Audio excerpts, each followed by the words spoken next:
அருட்பெருஞ்சோதி அருட்பெருஞ்சோதி தனிப்பெரும் கருணை அருட்பெருஞ்சோதி. எல்லா உயிர்களும் இன்புற்று வாழ்க, வள்ளல் மலரடி வாழ்க வாழ்க, கொல்லா விரதம் குவளை எல்லாம் ஓங்குக, நல்லோர் நினைத்த நலம் பெறுக, நன்று நினைத்து எல்லோரும் வாழ்க இசைந்து. உலக மக்களே, அறிவார்ந்த அன்பர்களே, ஆண்மநேய ஒருமைப்பாடுடைய அன்பர்களே, நமது பிள்ளை பெருமானவர்கள் வல்லப்பமானவர்கள் தன்னுடைய தந்தை அருட்பெருஞ்சோதி ஆண்டவருடைய அருளால் செல்வப்பிள்ளை என்று பெயரிட்டு அவர் சுத்த சிவஞான வெளியிலே இருந்து கொண்டிருந்த பொழுது தந்தையினுடைய கட்டளையின்படி இந்த பூலோகத்திற்கு ஒரு தாயின் வழியாக வருவிக்க உற்றார் என்பதை நாம் பார்த்து கொண்டிருக்கிறோம். வல்லப்பமானவர்கள் வருவிக்க உற்றதற்கு காரணம், காலங்காலமாக, அதாவது அழிந்து போன யுகங்களிலே, கிரேத யுகம், திரேயுகம், துவார யுகம், கலியுகம், இந்த யுகங்களெல்லாம் அழிந்து விட்டது. அந்த யுகங்களிலே தோன்றிய சமயங்களும் மதங்களும் மார்க்கங்களும் இன்னும் மக்களை ஆட்டி படைத்து கொண்டிருக்கிறது. அதை உருவாக்கியவர்கள், அதன்படி பின்பற்றியவர்கள், அதை கையில் எடுத்துக்கொண்டு மக்களிடையே புகுத்தி பிரிவினைவாதத்தை உண்டாக்கி மக்களை வேறுபடுத்தி கொண்டு இந்த நிலையில் இருந்து கொண்டிருந்த பொழுது அருட்பெருஞ்சோதி ஆண்டவர் தன் மகனை இந்த பூலோகிற்கு வருவிக்க செய்து, இதெல்லாம் தேவையில்லை, இதெல்லாம் அழிந்து விட்டது, இதை உலக மக்களிடம் யாரும் சொல்லவில்லை என்ற நிலையில் வல்லப்பமானவர்கள் இருந்து கொண்டு இந்த பூலோகத்திலே 51 ஆண்டுகள் தோன்றும் துணையான காலத்தில் எப்படியெல்லாம் சமயங்களும் மதங்களும் மார்க்கங்களும் தேவையில்லை, நமக்கு தேவையானது சுத்த சன்மார்க்கம், அந்த சன்மார்க்கம் சமரசமான ஒரு மார்க்கம் என்று மக்களிடையே சொல்லி மக்களையெல்லாம் தெளிவுபடுத்தினார் என்பதை திருவருட்பாவிலிருந்து நாம் பார்த்து கொண்டிருக்கிறோம். அதற்காக அவர் வருவிக்க உற்றவர். அப்படி வருவிக்க உற்றவர், இறைவன் மகனாக வருவிக்க உற்றவர். அதாவது சிதம்பரம் அருகிலே மருதூர் என்ற கிராமத்திலே வசித்து கொண்டிருந்த, வாழ்ந்து கொண்டிருந்த, சைவ குலத்தை பின்பற்றி கொண்டிருந்த ராமையா பிள்ளை சின்னையம்மையர்களுடைய இல்லற வாழ்க்கையில் மகனாக வருவிக்க உற்றார். அவங்களுக்கு ஏற்கனவே உலகியலிலே பிறந்த குழந்தைகள் 4 பேர் உண்டு. அவர்கள் பிறந்தவர்கள், 2 ஆண் பிள்ளைகள் 2 பெண் பிள்ளைகள் பிறந்தவர்கள். இவர் அவர்களுடைய இல்லற வாழ்க்கையிலே மகனாக வருவிக்க உற்றார். இவர் இறைவனுடைய மகனாகவே வருவிக்க உற்றார் என்பதை இங்கே முதலிலே நான் பதிவு செய்ய கடமைப்பட்டிருக்கிறேன்.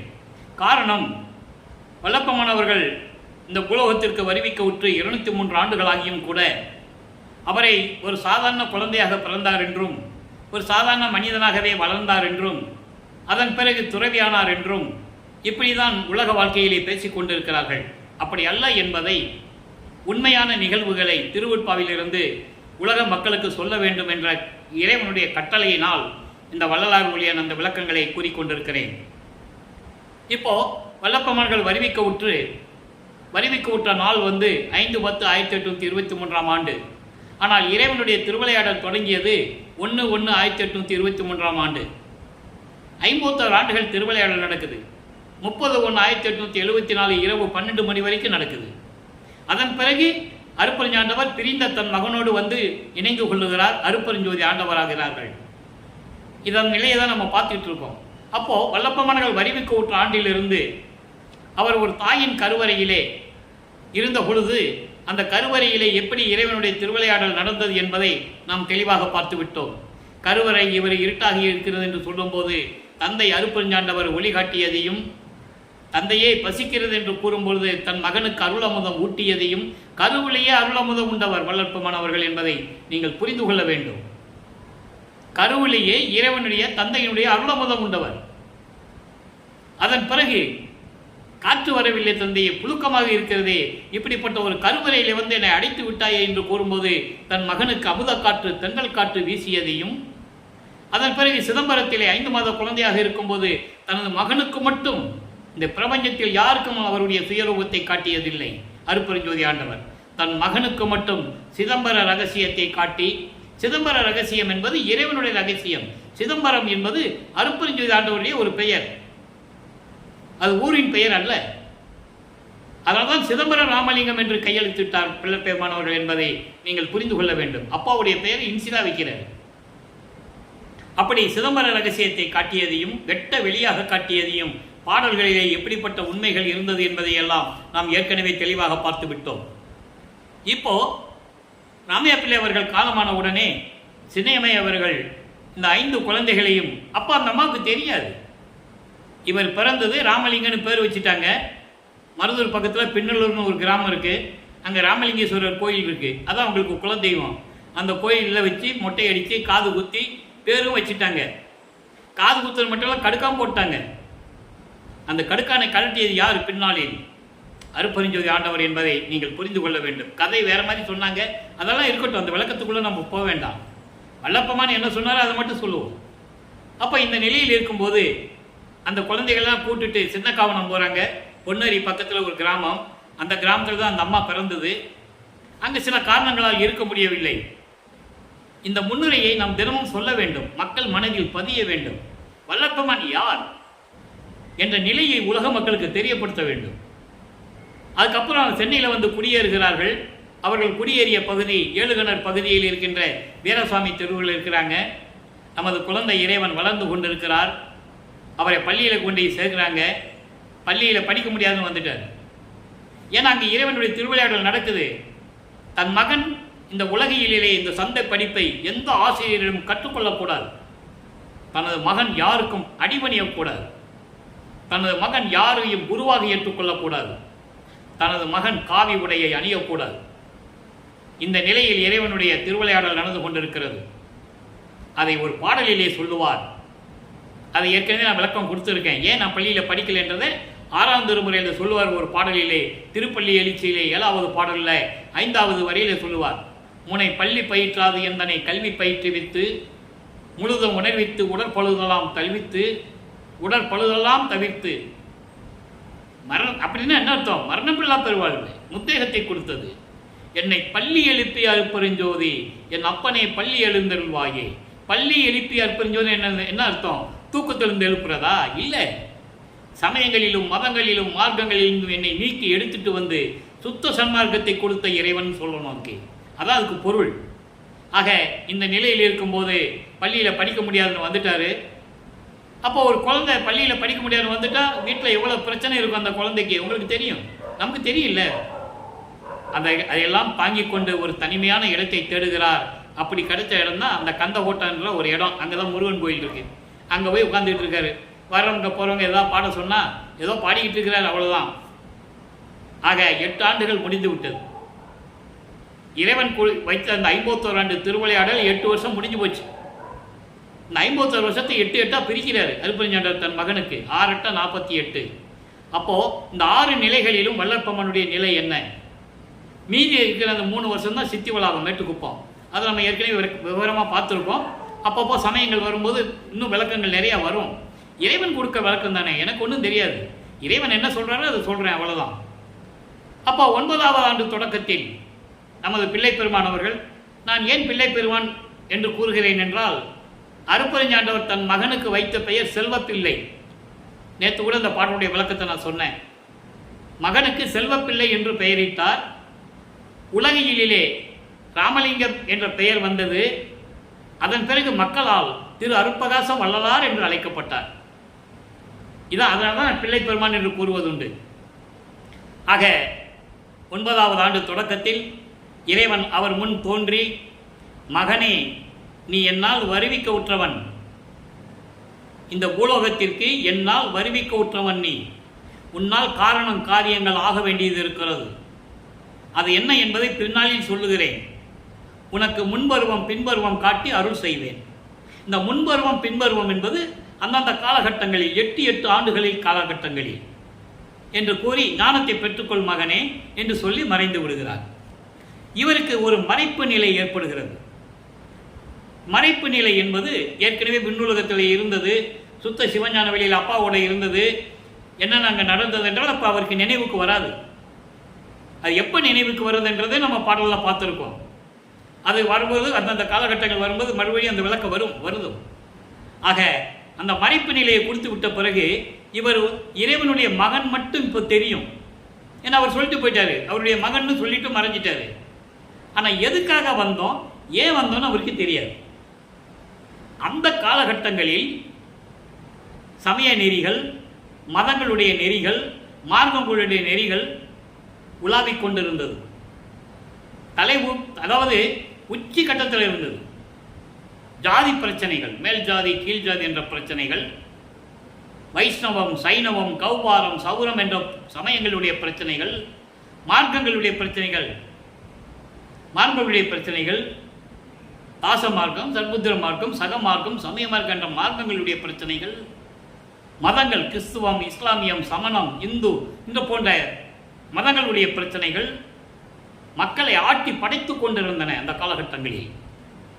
இவரும் அதாவது சைவ சமயத்தில் இருந்து வருவிக்க உற்றதனால் சிவபெருமானை, அவன்தான் சைவ சமயத்தின் தலைவன், அந்த தலைவனை இறைவனாக ஏற்றுக்கொண்டு பாடல்களை பாடுகின்ற ஆற்றலை இறைவனிலிருந்து பெற்றதனால் பாடல்களை பாடுகிறார்.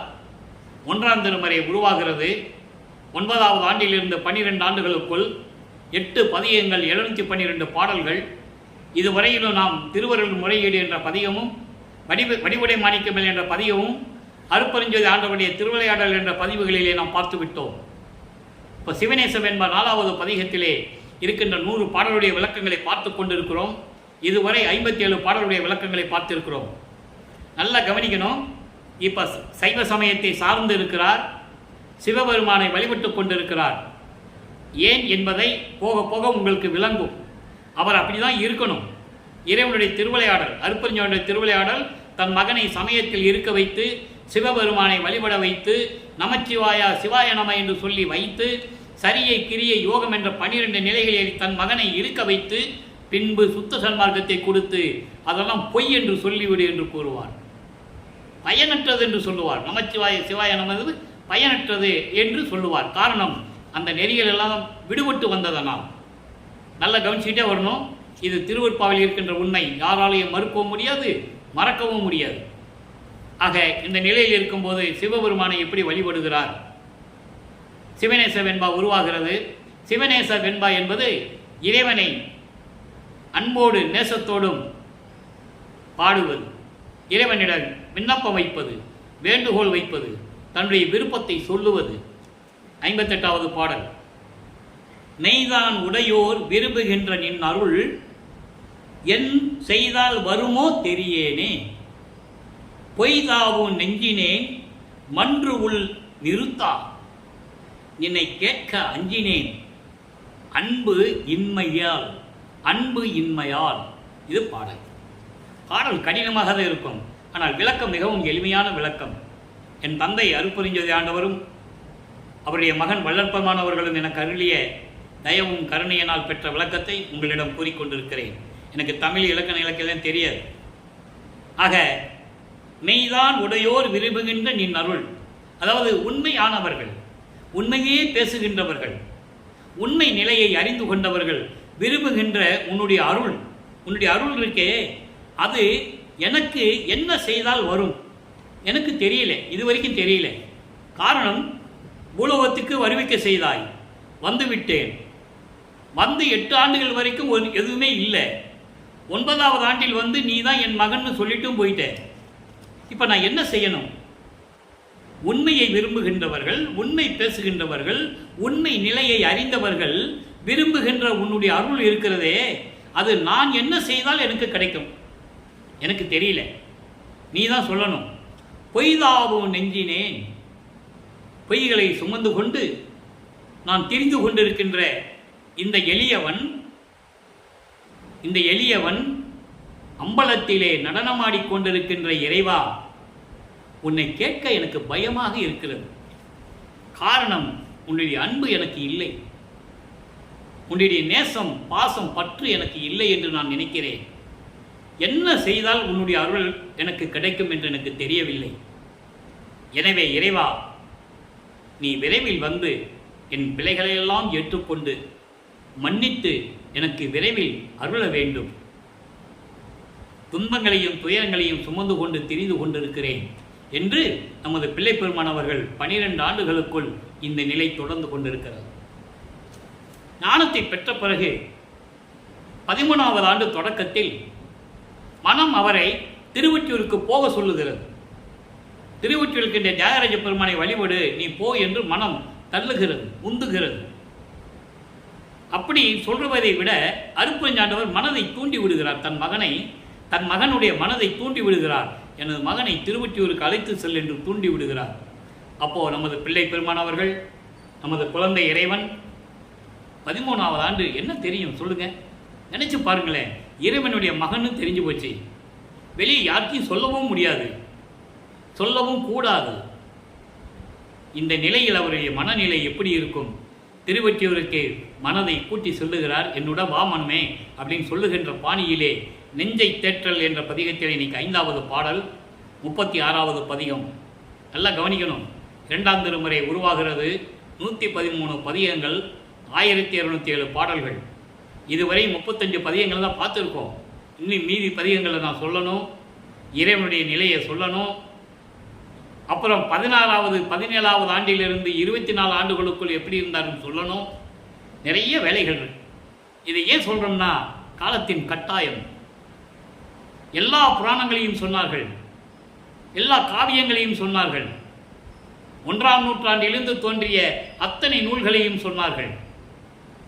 இறைவனால் எழுதப்பட்ட 19ஆம் நூற்றாண்டில் உருவான திருவொற்பாவை மக்களிடம் சொல்லுவதற்கு மறந்து விட்டார்கள், மறைத்து விட்டார்கள். காரணம், இங்கே சமயங்களும் மதங்களும் மார்க்கங்களும் இல்லாத ஒரு நிலை. நல்லா புரிஞ்சுக்கணும். எந்த மதத்தையும் எந்த சமயத்தையும் எந்த மார்க்கத்தையும் சாராத ஒரு சன்மார்க்கம் இது.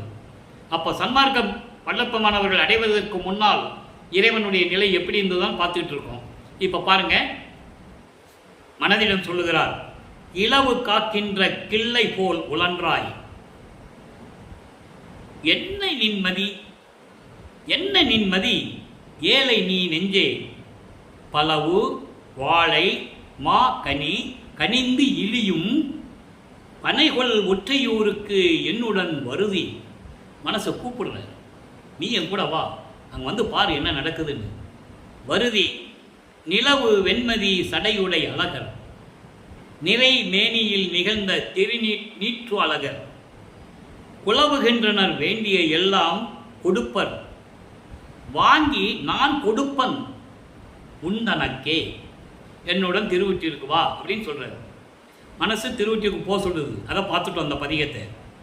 இப்போ மனசுக்கிட்ட சொல்கிறாரு, நீ என் கூட வா, நான் மட்டும் என்ன தனியாக போகிறது, நீ என் கூட வான்னு கூப்பிடுறாரு. அதான் நெஞ்சை தேற்றல், மனதை சமாதானப்படுத்துவது, அலைபாய்கின்ற மனதை ஒரு நிலையாக நிலைப்படுத்துவது. அதான் நெஞ்சை தேற்றல். இப்போ என்ன சொல்கிறாரு, இலவு காக்கின்ற கிள்ளை போல் உழன்றாய். ஒரு கிளி வந்து இலவம் மஞ்சு மரத்தில் போய் உட்காந்துக்குமா? காய் வந்து பச்சையாக தானே இருக்கும். அது எப்போ பழுக்கும், அதை எப்போ சாப்பிடலான்னு காத்துக்கிட்டு இருக்குமா கிளி. இலவு காத்த கிளி போல என்று சொல்லுவார்கள். அந்த பழம் எப்போ பழுக்கும் அதுக்கு தெரியாது, அதுக்குள்ளே பஞ்சு தான் இருக்குன்னு கிளிக்கு தெரியாது. அது எப்போ பழுக்கும் நம்ம சாப்பிடலான்னு காத்துக்கிட்டு இருக்குமா? அது போல இலவு காத்த கிளி போல மனமே நீ உழன்றாய், அங்கத்தாவி இங்கத்தாவி நீ துன்பப்பட்டு கொண்டிருக்கிறாய். என்ன நின்மதி, என்னவும் புத்தி, என்னவும் புத்தி, ஏழை நீ மனமே, பாவ மனமே, நீ ரொம்ப பாவம் பண்ணவ, ரொம்ப பாவம் பண்ணவ. நீ இலவு காத்த கிளி போல சுத்திக்கிட்டு இருக்க, துன்பப்பட்டுக்கிட்டு இருக்க, என்னவும் புத்தி. அதெல்லாம் வேண்டாம், அதெல்லாம் வேண்டாம்.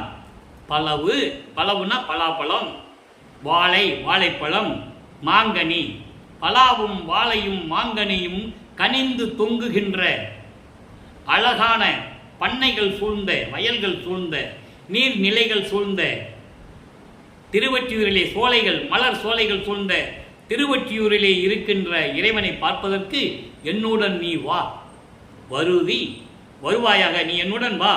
அங்கே வந்து பார்த்தீங்கன்னா இறைவன் எப்படி இருக்காரு? சிவபெருமான் கொண்டையிலே பிறை சந்திரனை சூடி நிலவு வெண்மதி சடைபுடை அழகர், சடையிலே பிறை சந்திரனை சூடி அழகாக இருக்கின்ற இறைவன், உடம்பு ஃபுல்லா, உடம்பு முழுவதும் திருநீர் பூசி கொண்டிருக்கின்ற அழகான இறைவன். அப்படிப்பட்ட இறைவனை குலவுகின்றார் வேண்டியதெல்லாம். அங்கே வணங்குகின்றவர்கள், இறைவனை உருகி உருகி வேண்டி வணங்குகின்றவர்களுக்கெல்லாம் அருளை கொடுப்பவர். நீ என்னுடன் வா, அவர் நமக்கும் கொடுப்பாரு, அதை வாங்கி அப்படியே உனக்கு கொடுத்துருவேன். எனக்கு எதுவும் வேண்டாம், எனக்கு எந்த ஆசையும் கிடையாது, எனக்கு எதுவும் வேண்டாம். நல்லா கவனிக்கணும். 2ஆம் திருமுறையிலே 36வது பதிகத்திலே 5வது பாடலில் என்ன சொல்கிறாரு மனசுக்கிட்ட? எனக்கு எதுவும் வேண்டாம், அவர் இறைவன் என்ன கொடுக்குறாரோ அதை வாங்கி அப்படியே நான் உனக்கு கொடுத்துட்றேன் சொல்லிட்டார்களே. 6ஆம் திருமுறைக்கு வரும்போது இதனுடைய விளக்கம் எப்படி இருக்குன்னு இப்போ நம்ம சொல்ல போகிறோம். நல்லா புரிஞ்சுக்குவீங்க. ஆக 16 ஆண்டுகள் வரைக்கும் வல்லப்பெருமான் அவர்கள் ஏன் சிவபெருமானை வழிபட்டார், எதற்காக நமச்சிவாயன்னு சொன்னார், இப்போ நல்லா உங்களுக்கு புரிஞ்சிருக்கணும். அவர் அந்த நிலையில் இருந்து கொண்டிருக்கிறார், வேறு வழியே இல்லை, அப்படி தான் சொல்லி ஆகணும். இப்போ 16, அதாவது 1824 1840 ஆண்டுகள் வரை இந்த 16 வருஷம் அவருடைய நிலை இப்படி தான் இருக்குது. திருமுல்லை போவார், திருவள்ளித்தாயத்துக்கு போவார், அருள் ஒன்றும் கிடைக்காது. அப்போ 2வது 8 முடிஞ்சு போச்சு. முதல் 8ல் ஒன்றுமே இல்லை, பள்ளிக்கூடத்தில் படிக்க முடியாதுன்னு வந்துட்டார், அதோட வந்துட்டார். அப்புறம் 2வது 8 16 ஆண்டுகள் வரைக்கும் இந்த நிலை தான் இருக்குது அவருக்கு. இதை சொல்லுவதற்காகத்தான் இந்த வள்ளலார் ஊழியன் இந்த பாடல்களை விளக்கத்தையெல்லாம் உங்களுக்கு கூறிக்கொண்டிருக்கிறேன். காரணம், திருவருட்பாவினுடைய உண்மைகளை வெளி மக்களுக்கு வெளியே கொண்டு வர வேண்டும். வல்லப்பெருமான் சாதாரண மனிதனாக பிறக்கவில்லை. காரணம், சில எடுத்துக்காட்டுகளை கூற வேண்டியது இருக்கிறது.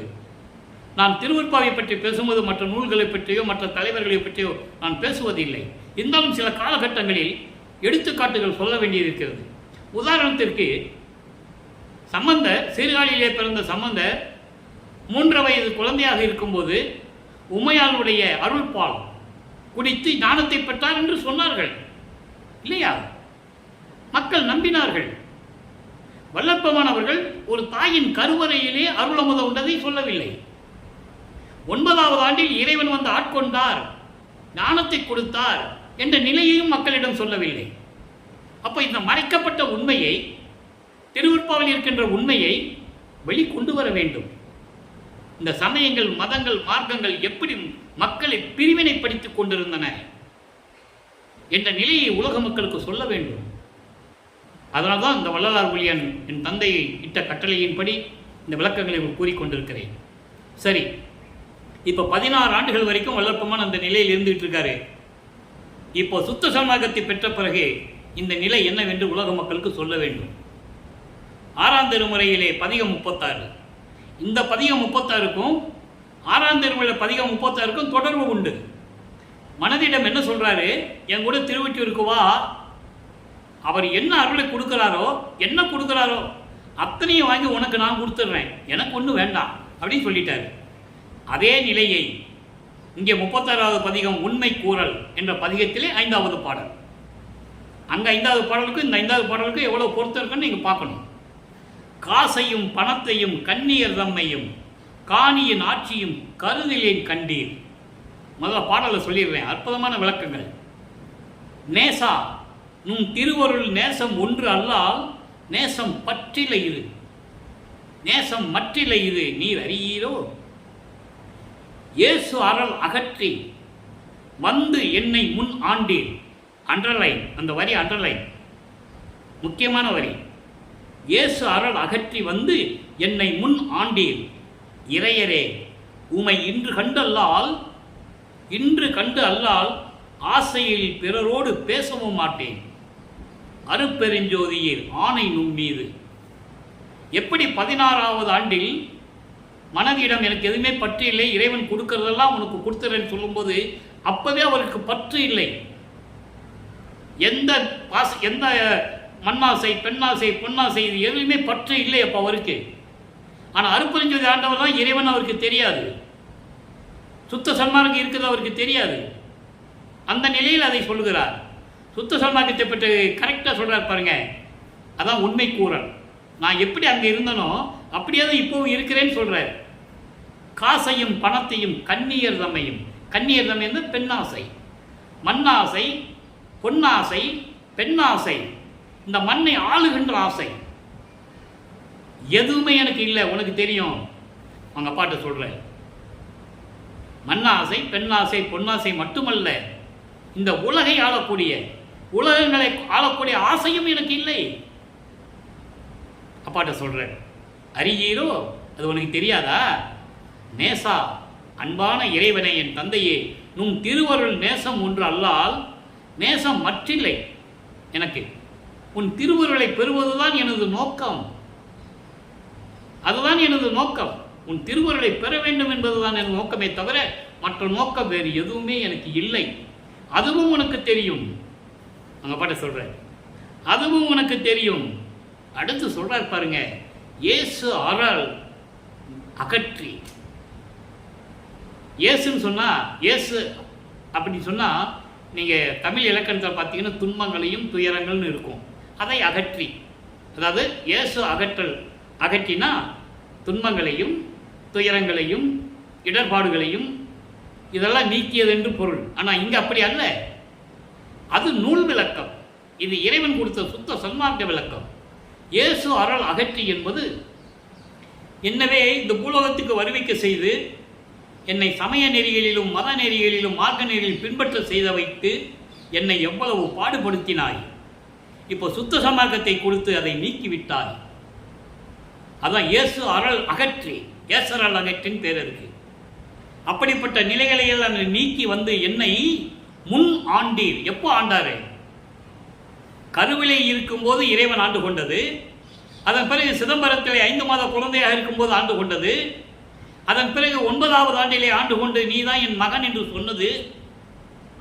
இப்ப என்ன சொல்றாரு? முன் ஆண்டீர். இதையெல்லாம் நீக்கி, அப்போ சமயங்களையும் மதங்களையும் மார்க்கங்களையும் நீக்கிய பிறகு எப்ப நீக்கினாரு? 34வது ஆண்டில். 34வது ஆண்டு இறைவன் வருவிக்க விட்டு 34வது ஆண்டு, கிட்டத்தட்ட 1857ஆம் ஆண்டு. 1850 திருமணம் நடக்குது. அதனுடைய கதையெல்லாம் நம்ம ஏற்கனவே வரலாற்றில் ஏற்கனவே பாடல் மூலியமா பார்த்துட்டோம். அது ஒரு திருவிளையாடல்னு சொல்லிட்டோம். மற்றவங்களுக்கு தெரியாது, அதெல்லாம் திருவிளையாடல். அப்போ 1857 மறுபடியும் என்னை ஆண்டீர் அப்படின்னு சொல்றாரு. அப்போ சமயங்களையும் மதங்களும் மார்க்கங்களும் இந்த உலக மக்களுக்கு தேவையில்லை என்று சொல்லி, மகனை அதை விட்டுவிடு என்று சொல்லி என்னை மறுபடியும் நீங்கள் 34வது ஆண்டில் நான் வருவிக்க உற்று 34வது ஆண்டில் என்னை ஆட்கொண்டேன் என்று சொல்லுகிறார். வளர்ப்பவனை பற்றி பேசும்போது வயசு சொல்லக்கூடாது. அதனால தான் நான் சொல்றதில்லை 34 வயசு 24 வயசுன்னு சொல்லக்கூடாது. பிறக்கின்ற மனிதனுக்கு தான் வயது உண்டு. அவர் இறைவன் மகனாகவே வருவிக்க உற்றவர். அவருக்கு வயதில்லை, ஒவ்வொரு யுகத்திலும் இருந்தவர் என்பதை திருவருட்பாவிலே தெளிவான விளக்கங்கள் இருக்கிறது. ஊழி ஒரு ஊழி உழப்பராது ஓங்கி வாலி என்று எனக்கு வைத்த நன்னிதியே. நான் ஒவ்வொரு யுகத்தில் இருந்தாலும் கூட சரி, நான் மரணமில்லா பெருவாழ்வில் இருந்தவன். ஊழி ஒரு ஊழி உழவினும் அழியா உடம்பை அளித்தனன் என்று கூறுவார். நான் ஒவ்வொரு யுகத்தில் இருந்தாலும் என் உடம்புக்கு அழிவில்லை. எல்லாருக்கும் அழிவு உண்டு. ராமனுக்கு உண்டு, கிருஷ்ணனுக்கு உண்டு, பிரம்மனுக்கு உண்டு, இந்திரனுக்கு உண்டு, எல்லாருக்கும் உண்டு. எனக்கு இல்லை என்று கூறுவார். பாடல் உண்டு. செத்து செத்து பிறக்கும் இந்த தேவர்கள் என் முன் வழியிலர் என்று கூறுவார். பிறந்து செத்து தான் வந்திருக்கானுங்க இந்த தேவர்கள்லாம். என் நிகர் அவர் அல்ல, என் முன் வலிமை இழந்தவர்கள், நான் வலிமை பெற்றவன் என்று கூறுவார். பாடல் உண்டு. ஆக அப்படி வந்து என்னை முன் ஆண்டீர். அப்போ சமயங்களும் மதங்களும் மார்க்கங்களும் தேவையில்லை இந்த யுகத்திற்கு. இப்போ நம்ம சுத்த சன்மார்க்க காலத்தில் இருக்கோம், சதுர யுகத்திலே இருக்கோம், ஒளி யுகத்திலே இருக்கோம். எல்லா மார்க்கமும் அழிஞ்சு போச்சு. இப்போ சுத்த சன்மார்க்க காலத்தில் நம்ம இருக்கோம். அதனால தான் சொல்றாரு, அதெல்லாம் தேவையில்லை. அப்படி வந்து என்னை ஆட்கொண்டீர். ஆட்கொண்டோடு மட்டுமல்ல, இறையவரே, இன்னைக்கு உன்னை நான் பார்க்கலன்னு வச்சுக்கேன், நான் அன்போட யாருக்கிட்டையும் பேச மாட்டேன். அப்படின்னு என்ன அர்த்தம்? இனிமேல் நான் யார் கூடயும் பேச மாட்டேன். பேசாம ஒரு இடத்துல தனிமையில உட்காந்து நான் இருந்துருவேன் அப்படின்னு சொல்லுவேன். அதான் சொல்றாரு, இது அருட்பெருஞ்சோதியே ஆணை நுண் மீது. ஆண்டவா, இறைவா, உன் மீது சத்தியமாக சொல்லுகிறேன், உன் மீது கட்டளையிட்டு சொல்லுகிறேன், நான் யாருடையும் பேசாம நான் மௌனமா இருந்துருவேன். அதனால சீக்கிரம் வந்து எனக்கு அருளை கொடுத்துரு என்று கூறுகிறார். சொல்லியாச்சா? இப்போ இறைவன் வரணும்ல. மகன் சொல்லியாச்சு, எனக்கு மண்ணாசை, பெண்ணாசை, பொன்னாசை, இந்த உலகங்களை ஆளக்கூடிய ஆசை எனக்கு இல்லைன்னு உனக்கு தெரியும். நான் என்ன கேட்குறேன் உங்ககிட்ட? உன்னுடைய அருள் மேலே தான் கேட்குறேன், வேறு எதுவும் எனக்கு வேண்டாம். அதுவும் உனக்கு தெரியும். சமயங்களையும் மதங்களையும் மார்க்கங்களையும் நீக்கி விட்டு வர சொன்னேன், அதுவும் வந்துட்டேன். இன்னைக்கு உன்னை பார்க்காம நான் யாருக்கிட்டையும் பேச மாட்டேன், நான் மௌனமாக இருந்துருவேன். இப்போ என்ன சொல்கிற, வர்றையா இல்லையா? இது உன் மீது சத்தியம் சொல்லிட்டாரா? இப்போ மகனை பார்க்க அவர் வரணும்ல, மகனை பார்க்க வரணும்ல, வரார். வந்து மகனோட கொஞ்சம் குழாவிட்டு இருக்கிறாரு. அதை எப்படி சொல்கிறாரு, அதை சொல்லணும்ல. 69வது பதிகம் ஆனந்த அனுபவம் 5வது பாடல், இங்கேயும் 5வது பாடல். எப்படி தொடர்பு வருது பாருங்க. 9வது ஆண்டிலிருந்து தொடர்பு எப்படி வருது பாருங்க. கண்டே அப்பா கூப்பிட்டாருல, இன்னைக்கு உன்னை பார்க்காம நான் யார்கிட்டையும் பேச மாட்டேன், பிடிவாதமாக இருந்துட்டாரு. காரணம், இன்னும் நம்மளை எத்தனை நாள் தான் காக்க வைப்பார் இவர் அப்படின்னு ஒரு எண்ணம் அவருக்கு இருக்குது இல்லையா. அதனால் கூப்பிட்டாரு, வந்துட்டாரு. கண்டேன் கழித்தேன் கருணை திரு அமுதம் உண்டேன், உயர் நிலை மேல் ஓங்குகின்றேன், கொண்டேன் அழியா திருவுருவம், அச்சோ எஞ்ஞான்று அழியா சிற்றம்பலத்தே யான். பாடல். கண்டேன், நான் எங்கள் அப்பாவை கூப்பிட்டேன், உடனே பூலோகத்துக்கு வந்துட்டார். என் அப்பாவை பார்த்தேன், கழித்தேன், பேரின்பம் அடைந்தேன், கருணை திரு அமுதம் உண்டேன், எனக்கு கருணை அமுதம் கொடுத்தார். அப்படின்னா என்ன அர்த்தம்? சுத்த சன்மார்க்கத்தை கொடுத்தார், பெற்றுக்கொண்டேன்.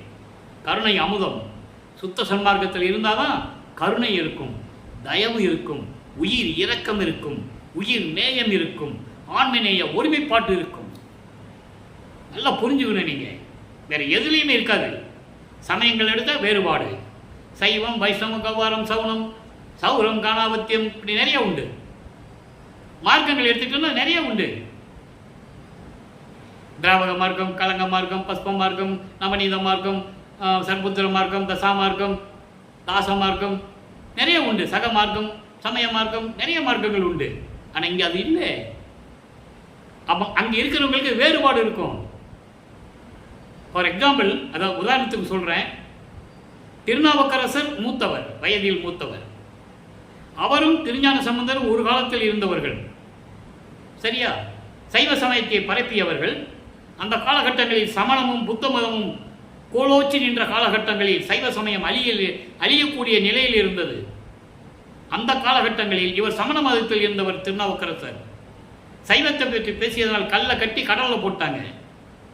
மீண்டு கொண்டு வந்தார் சிவபெருமான் என்பது உங்களுக்கு எல்லாம் தெரியும். அதனால அவருக்கு பெயர் அப்பர். அப்பர் என்றது, அப்பு என்பது நீர், அப்பு தத்துவத்தை கொண்டவன் திருநாவுக்கரசர் என்பதை அங்கே சொல்லுவார். திருநாவுக்கரசரும் திருஞான சம்பந்தர் இருந்த காலகட்டங்களில் அவர்களுக்கு பிறகு சகமார்க்கத்தை சேர்ந்த சுந்தரர் வருகிறார். இவர் அவர்களை பற்றி சொன்னதில்லை. நல்லா புரிஞ்சுக்கணும்.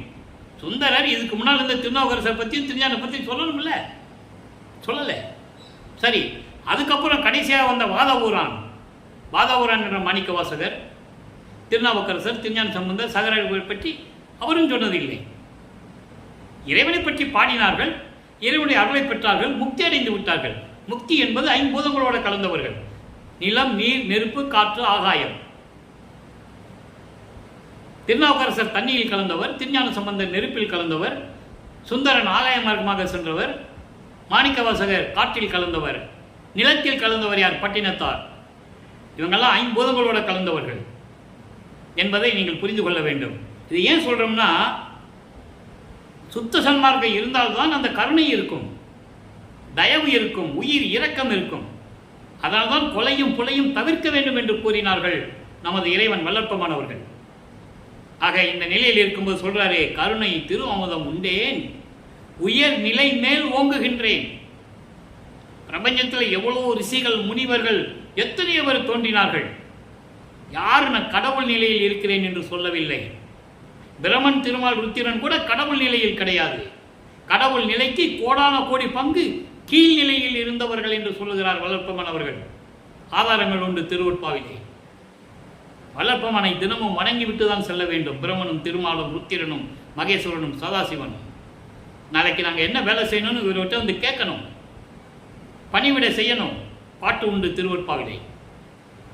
ஆக இந்த நிலையில் இருக்கும்போது உயர்நிலை ஓங்கினேன். உயர்நிலை என்பது கடவுள் நிலை அறிந்து அம்மயமாகக்கூடிய நிலை. அதுதான் கடைசி நிலை, கடவுள் நிலை.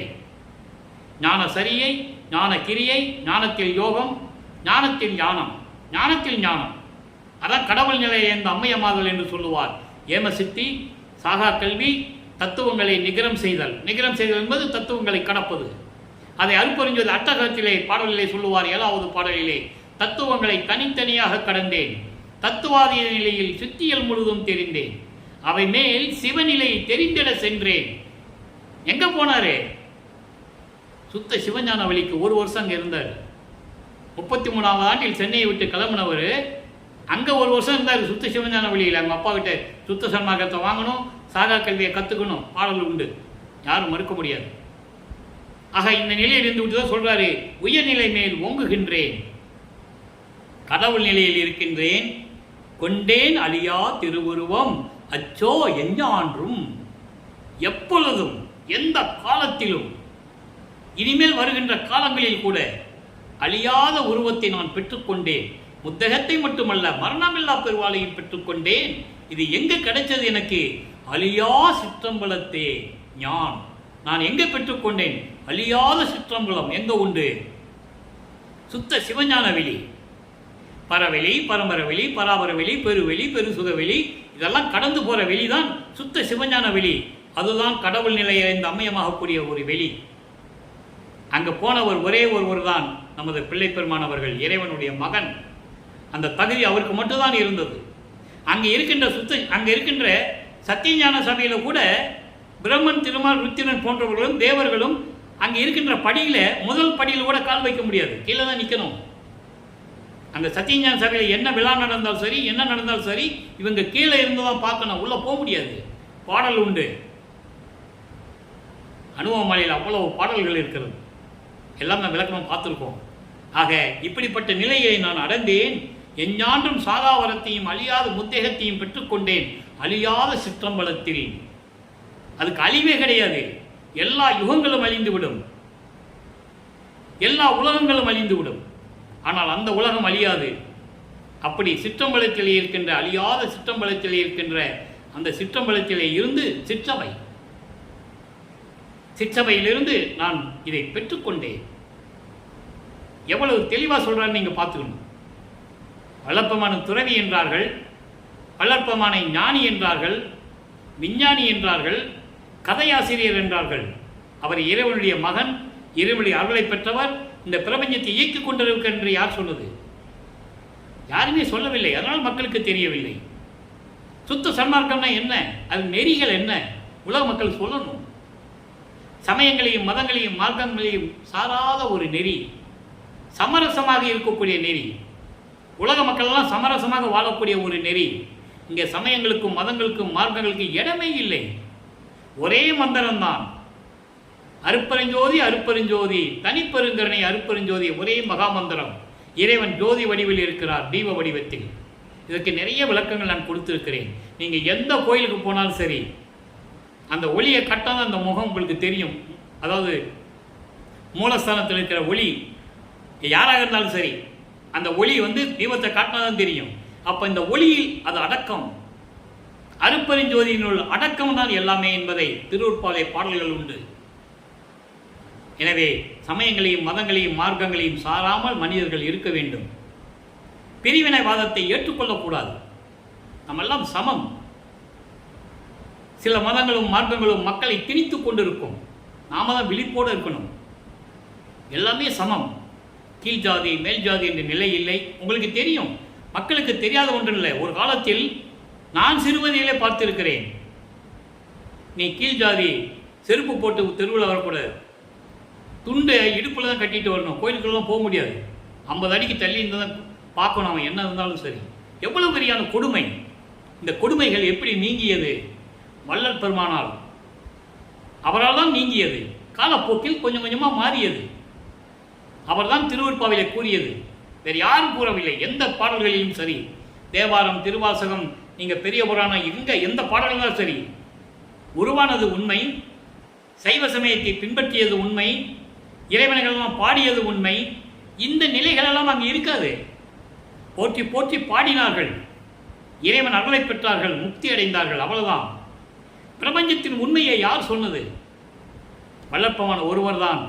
அவர்தான் நம்மளை இயக்கிக் கொண்டிருக்கிறார், இந்த பிரபஞ்சத்தை இயக்கிக் கொண்டிருக்கிறார். 5 தொழில்களையும் படைத்து இந்த பிரபஞ்சத்தை இயக்கிக் கொண்டிருக்கின்ற இறைவனை வணங்கி அருட்பெருஞ்சோதி அருட்பெருஞ்சோதி தனிப்பெருங்கருணை அருட்பெருஞ்சென்ற மகாமந்திரத்தை கூறி கொலையும் புலையும் தவிர்த்து உயிர்களை கொலை செய்யக்கூடாது. அதை கொலையை அந்த உயிரை கொண்டு அந்த பிணத்தை அந்த உடம்பை நாறுகின்ற உடம்பை நம் உடம்புக்கு உணவாக எடுத்துக்கொள்ளக்கூடாது.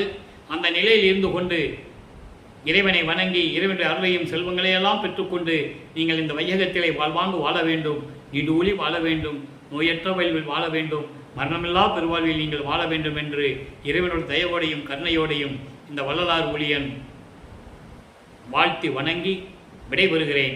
நன்றி, வணக்கம். அருட்பெருஞ்சோதி அருட்பெருஞ்சோதி தனிப்பெருங்கருணை அருட்பெருஞ்சோதி.